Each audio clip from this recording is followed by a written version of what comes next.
पालघर जिल्ह्याला आज red alert होता आणि त्यामुळे सकाळपासूनच जर पावसाने जोरदार हजेरी लावलेली होती, अनेक रस्ते पाण्याखाली गेलेले होते। मात्र विरार पश्चिमेचे युनिटिक नावाची जे कॉम्प्लेक्स आहे त्या ठिकाणच्या 42 इमारती ज्या आहेत ह्या पाण्याखाली गेलेल्या आहेत। मी आता त्याच युनिटिक कॉम्प्लेक्समध्ये आहे। आपण जर समोरचं जर दृश्य बघितलं तर या ठिकाणी पूर्ण 42 इमारती आहेत, ज्या इमारतीच्या तळमजले जे आहेत हे पूर्णपणे पाण्याखाली गेलेले आहेत। सध्या इमारतीच्या पॅसेजची अवस्था आपण बघू शकता, अतिशय गटाराचं पाणी असेल, घाणीचं साम्राज्य असेल, हे सगळं पाणी जे आहे हे वर आलेलं आहे। ज्या बाईक आपण बघितलेल्या पाण्यामध्ये या ठिकाणी उभारलेले आपल्याला पाहायला मिळत आहेत। समोरच्या पूर्ण जेवढं जिथपर्यंत आपल्याला या कॉम्प्लेक्सची नजर जाईल तिथपर्यंत आपल्याला पाणीच पाणी या ठिकाणी आपल्याला दिसून येत आहे।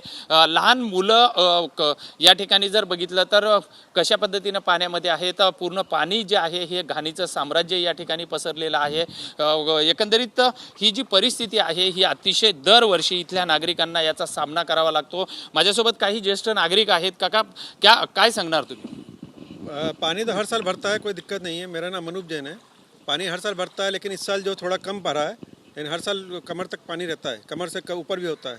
इस साल भी कैसे हाल होते हैं लोगों के इधर के? हाल तो बहुत बेहाल रहते हैं, सब क्या बोलेंगे अभी। खाना ना खाने की दिक्कत हो जाती है, आदमी ग्राउंड वाले को तो बिल्कुल दिक्कत है, बाकी पहले दूसरे वाले को फिर भी ठीक है, लेकिन ऑफिस जाने आने के लिए तकलीफ होती है लोगों को। कितना लोग यहाँ रहते हैं और कितना सोसाइटी है? यहाँ पे सोसाइटी करीबन 45 सोसाइटी करीब है, और कम से कम 2,000 आदमी करीब रहते हैं।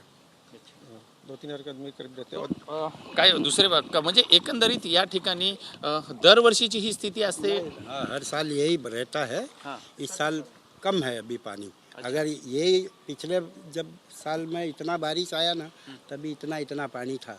हम लोग खुद खाना बांटे हुए ये बिल्डिंग कॉम्प्लेक्स में। क्यों इधर महापालिका नगर सेवक कुछ ये नहीं? नगर सेवक अभी जो नगर सेवक ने सब काम करवाया है, इसलिए इस बार इतना ही पानी है। ये पानी कुछ भी नहीं है, निकल जाएगा। 2 दिन लगातार बारिश में ऐसा पानी भरने के बाद में लोगों का किस तरह से हाल होता है थोड़ा तकलीफ। पहले से कम हो गया ना, अभी कम हो गया है, टेंशन नहीं है। नया गटर बनाया है और बाहर पंप भी चालू किया है, गटर का एक्सटेंशन देना है, हो जाएगा काम।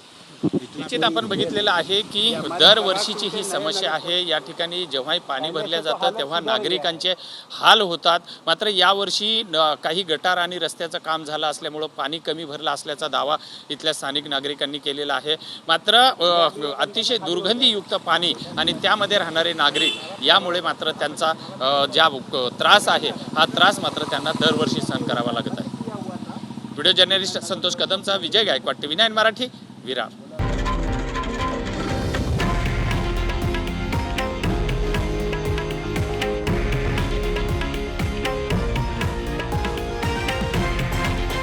हे आहे देशातील नंबर 1 न्यूज नेटवर्क आणि आपण पाहत आहात TV9 मराठी, एकमेव।